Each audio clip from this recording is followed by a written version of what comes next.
മക്കളെ,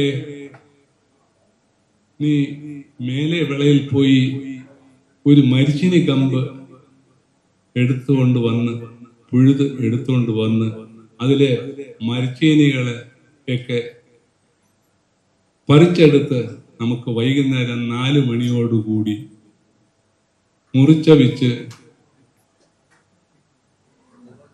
ചമ്മന്തി അരച്ച് അതിൽ ഒട്ടിച്ചു വച്ച് മീൻകറിയും വെച്ച് കഴിക്കാമല്ലോ.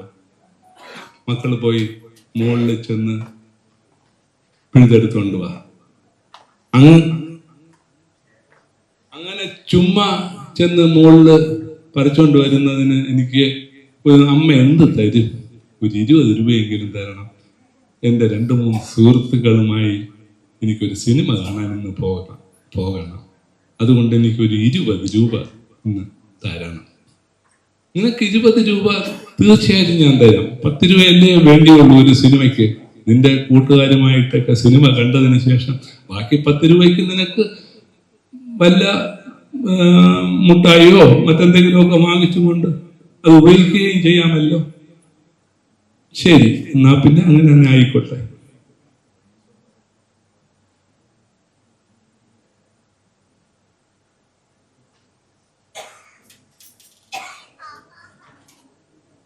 മുകളിൽ പോയി ഈ മരിച്ചിനിയുടെ മൂട്ടിൽ നിന്നപ്പോൾ എനിക്ക് തോന്നുന്നത് ഇതെന്തൊരു പാടാ. ഈ മരിച്ചിനിയൊക്കെ പിഴുതെടുക്കണമെന്നുണ്ടെങ്കിൽ തീർച്ചയായിട്ടും ഈ മണ്ണൊക്കെ ഇളക്കി JCBയിലെ കുന്തമെടുത്ത് താഴ്ത്തുന്നത് പോലെ എന്റെ നഖം അതിനകത്തോട്ട് ഇറക്കിയിട്ടല്ലേ ഇത് പിഴുതെടുക്കാൻ പറ്റുള്ളൂ. അത്രയ്ക്ക് വലിയ ഒരു പ്രയാസമേറിയ മരിച്ചിനി കമ്പാണല്ലോ ഈ നിൽക്കുന്നത്.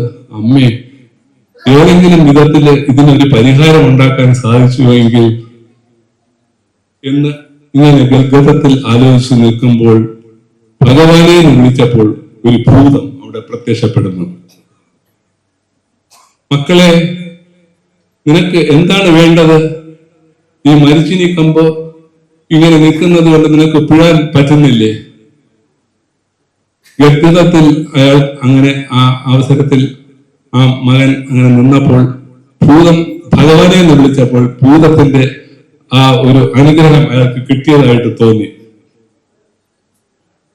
അപ്പോൾ ആ ഭൂതത്തിനോടുകൂടി അയാൾ ചോദിക്കുകയാണ്, ഈ മരിച്ചിനി എല്ലാം തന്നെ ഈ മണ്ണിന്റെ അടിയിൽ നിൽക്കുന്നത് എനിക്ക് എല്ലാം തന്നെ പിഴുതെടുക്കാൻ സാധിക്കുന്നില്ല.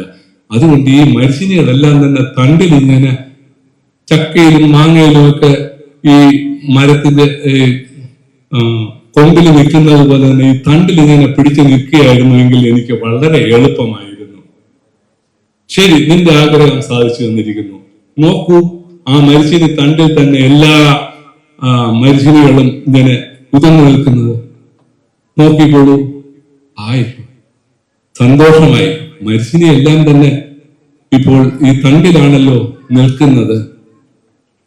ഒരു നേരം കുറച്ചു സമയം ഇങ്ങനെ അയാൾ അങ്ങനെ നിന്നപ്പോൾ അയാൾക്ക് തോന്നി ഈ ഭൂതത്തിനോടുകൂടി ധൈര്യമൊക്കെ സംഭരിച്ചതിന് ശേഷം മകൻ ചോദിക്കുകയാണ്, ഭൂതമേ, ഈ മരിച്ചിനികളെല്ലാം ഇങ്ങനെ ഈ തണ്ടിൽ ഇങ്ങനെ നിൽക്കുമ്പോൾ ഈ മരിച്ചിനിയെല്ലാം ഞാൻ അടർത്തിയെടുത്ത് വീട്ടിൽ കൊണ്ടുപോകുമ്പോൾ അതില് ഒരു ബ്രൗൺ നിറത്തിലുള്ള ഒരു തൊലിയുണ്ട്, അതില് വെളുത്ത നിറത്തിലുള്ള വീണ്ടും ഭയങ്കരമായ ഒരു കട്ടി തൊലിയുണ്ട്. ആ തൊലിയെല്ലാം തൊലിച്ച് എന്റെ അമ്മ അതിനെ മുറിച്ചെടുക്കുമ്പോൾ കൈയൊക്കെ മുറിയുകയാണ് എന്നുണ്ടെങ്കിൽ അത് ബുദ്ധിമുട്ടുള്ള കാര്യമല്ലേ. അതുകൊണ്ട് ഭൂതമേ, എന്തായിരുന്നാലും നിങ്ങൾ എന്റെ ഈ മരിച്ചിനികളെ എല്ലാം തന്നെ തണ്ടിലാക്കി തന്നല്ലോ. ആ തണ്ടിൽ നിൽക്കുന്ന ഈ തൊലിയെയൊക്കെ ഒന്ന് മാറ്റി അത് വെളുത്ത നിറത്തിലുള്ള മരിച്ചിനിയായി തണ്ടിൽ തന്നെ നിന്നാൽ എളുപ്പമായിരുന്നു. ഉടൻ തന്നെ ഭൂതം ശരി സമ്മതിച്ചു. ആ മരിച്ചിനികളെല്ലാം തന്നെ നോക്കിക്കോളൂ, എല്ലാം തന്നെ വെളുത്ത മരിച്ചിനികളായി ആ തണ്ടിൽ അങ്ങനെ നിൽക്കുന്നു. അപ്പോൾ മകന് സന്തോഷമായി. ഇതെല്ലാം തന്നെ സ്വപ്നത്തിലൊന്നോണം ഭഗവാനെ വിളിച്ചപ്പോൾ ഇയാളുടെ ഉപബോധ മനസ്സിൽ നിന്നും വന്ന ഒരു ചിന്തയുടെ ഭാഗമായിട്ട് കാണുന്ന കാഴ്ചകളായിട്ടാണ് അയാൾക്കത് തോന്നുന്നത്. അപ്പൊ വെളുത്ത മരിച്ചിനികൾ അങ്ങനെ നിൽക്കുന്നത് കണ്ടപ്പോൾ അയാൾക്ക് വീണ്ടും ഭൂതത്തോടുകൂടി ധൈര്യം സംഭരിച്ചുകൊണ്ട് ഒരു ചോദ്യം വീണ്ടും ചോദിച്ചു. ഭൂതമേ, ഈ തൊലികളെല്ലാം ഇല്ലാതെ തന്നെ നീ ഈ വെളുത്ത മരിച്ചിനികളാക്കി നിർത്തിയിരിക്കുന്ന ഈ മരിച്ചിനി തണ്ടില്, ഈ മരിച്ചിനിയെ തന്നെ ഇനി ഞാൻ വീട്ടിൽ കൊണ്ടുപോയി മുറിച്ച് അതിനെ ഒരുപാട് ബന്ധപ്പെട്ട് വേവിച്ച് ഒക്കെ എടുക്കുന്നതിനെക്കാട്ടും ഈ മരിച്ചിനിയെല്ലാം തന്നെ ഒന്ന് വേവിച്ച് നിൽക്കുന്ന മരിച്ചിനികളായിട്ട് ഈ മരിച്ചിനി തണ്ടിൽ നിന്നിരുന്നെങ്കിൽ വളരെ ഉപകാരമായിരുന്നു. നോക്കൂ, ഭൂതമുടൻ പറഞ്ഞു, നോക്കൂ, ആ മരിച്ചിനികളെല്ലാം തന്നെ ഇപ്പോൾ വിളഞ്ഞു നിൽക്കുകയാണ്, വേവിച്ച് തന്നെയാണ് ആ ചെടിയിൽ നിൽക്കുന്നത്, നിനക്ക് നിന്റെ ആ ആഗ്രഹം സാധിച്ചു തന്നിരിക്കുന്നു. അയാൾ നോക്കിയപ്പോൾ ഉപബോധ മനസ്സിൽ നിന്നും ആ സന്തോഷത്തോടുകൂടി നോക്കിയപ്പോൾ എല്ലാ മരച്ചീനികളും ആ തണ്ടിൽ ഇങ്ങനെ വേവിച്ച നിലയിൽ തന്നെ നിൽക്കുകയായിരുന്നു. ഉടൻ തന്നെ വീണ്ടും അയാൾക്ക് ഒന്നുകൂടെ ഈ ഭൂതത്തിൻ്റെ ഒരു അഭ്യർത്ഥന നടത്താനായിട്ടൊരു തോന്നൽ വന്നു. ഭൂതമേ, ഈ മരിച്ചീനി എല്ലാം തന്നെ ഇങ്ങനെ വേവിച്ച നിലയിൽ തന്നെയാണല്ലോ നിൽക്കുന്നത്. അതിന്റെ അറ്റത്ത് കുറച്ച് മീൻചാറും കുറച്ച് ചമ്മന്തിയും കൂടെ ഒക്കെ ഒട്ടിച്ച് തന്നിരുന്നുവെങ്കിൽ എനിക്ക് നേരെ തന്നെ എടുത്ത് തിന്നാനുള്ള ഒരു വകുപ്പുണ്ടായിരുന്നു. ഉടൻ തന്നെ ഭൂതം, ഓ, നിന്റെ ആഗ്രഹം കൂടി കൂടി വരികയാണല്ലോ, നിനക്ക് ഉടൻ തന്നെ ഇത് എല്ലാം തന്നെ ഒരുമിച്ച് ഒറ്റ രീതിയിൽ തന്നെ കിട്ടണം അല്ലേ, അത് കുറച്ച് കൂടുതലായിപ്പോയല്ലോ എന്ന് പറഞ്ഞു ഭൂതം അങ്ങ് അപ്രത്യക്ഷമായി. അയാൾ അപ്പോഴാണ് ബോധോദയം ഉണ്ടായത്. ഇത് സ്വപ്നത്തിൽ കണ്ട കാര്യങ്ങളാണ്, ഈ കാര്യങ്ങളെല്ലാം നടന്നതെല്ലാം തന്നെ സ്വപ്നത്തിൽ കണ്ട കാര്യങ്ങളാണ് എന്നുള്ളത് അപ്പോഴാണ് അയാൾക്ക് ബോധ്യമായത്.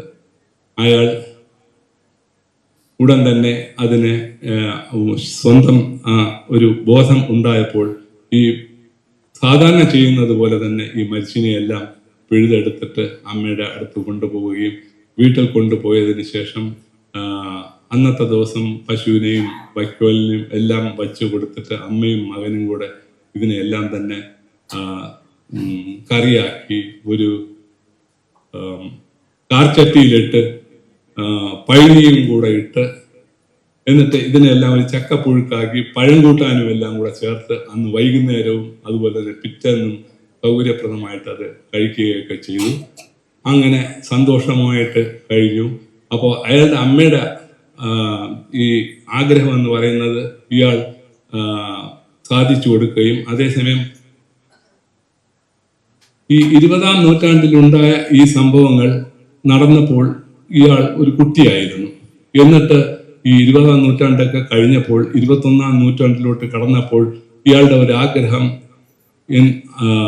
എന്താണെന്ന് വെച്ച് കഴിഞ്ഞാൽ, അമ്മയ്ക്കും അത് തോന്നിയിരുന്നു, ഏതെങ്കിലും വിധത്തിൽ എൻ്റെ മകന് കൈ നനയാതെ മീൻ പിടിക്കാനുള്ള ഒരു അവസരം ഈ ജീവിതത്തിൽ എല്ലാ സ്ഥലങ്ങളിലും അയാൾക്ക് ഉണ്ടാക്കി കൊടുക്കണമേ എന്നുള്ള ഒരു ആഗ്രഹമായിരുന്നു അമ്മയ്ക്ക് ഉണ്ടായിരുന്നത്.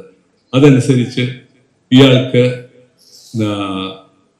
കഷ്ടപ്പെട്ട് ജീവിച്ച് അങ്ങനെ ഈ ഓരോ ദിവസവും പുണ്ണാക്കും പരുത്തിക്കുരുവും എല്ലാം തന്നെ അവരുടെ പശുക്കൾക്ക് കൊടുത്തിട്ട് പശുവിന്റെ ഇമ്പേ എന്നുള്ള വിളിയും ഒക്കെ കേട്ടിട്ട് പശുവിൽ നിന്നും പാലും എല്ലാം തന്നെ കിട്ടി അങ്ങനെ സന്തോഷകരമായിട്ടുള്ള ഒരു പഴയ ഒരു ജീവിതമായിരുന്നു കുട്ടിക്കാലത്ത് നടന്നിരുന്നത്. അപ്പോൾ 21-ാം നൂറ്റാണ്ടെത്തുകയും 21-ാം നൂറ്റാണ്ടിൽ അമ്മ അങ്ങനെ മരിക്കുകയും ചെയ്തു. എന്നിട്ട് അയാൾ വളർന്ന് വലുതായപ്പോൾ അയാളുടെ ആഗ്രഹം കൈ നനയാതെ തന്നെ മീൻ പിടിക്കാനുള്ളൊരു അവസരം എൻ്റെ മകന് കൊടുക്കണമേ എന്നുള്ളൊരു ആഗ്രഹം ഉണ്ടായിരുന്നു. അതനുസരിച്ച് ശരിക്കും പറഞ്ഞു കഴിഞ്ഞാൽ ഇപ്പോൾ ആ ഭൂതം അയാളുടെ മുമ്പിൽ പ്രത്യക്ഷപ്പെട്ടതിന് ശേഷം അയാൾക്ക് ആഗ്രഹം സാധിച്ചു. എല്ലാം യാഥാർത്ഥ്യമായി. ഒറ്റ വിരലിൽ തന്നെ ഒരു മീൻകറിയും ഒരു കപ്പക്കറിയും അതുപോലെ തന്നെ വിഭവസമൃദ്ധമായ ആഹാരവും ആ ഭൂതം യാഥാർത്ഥ്യമാക്കി കൊടുത്തു.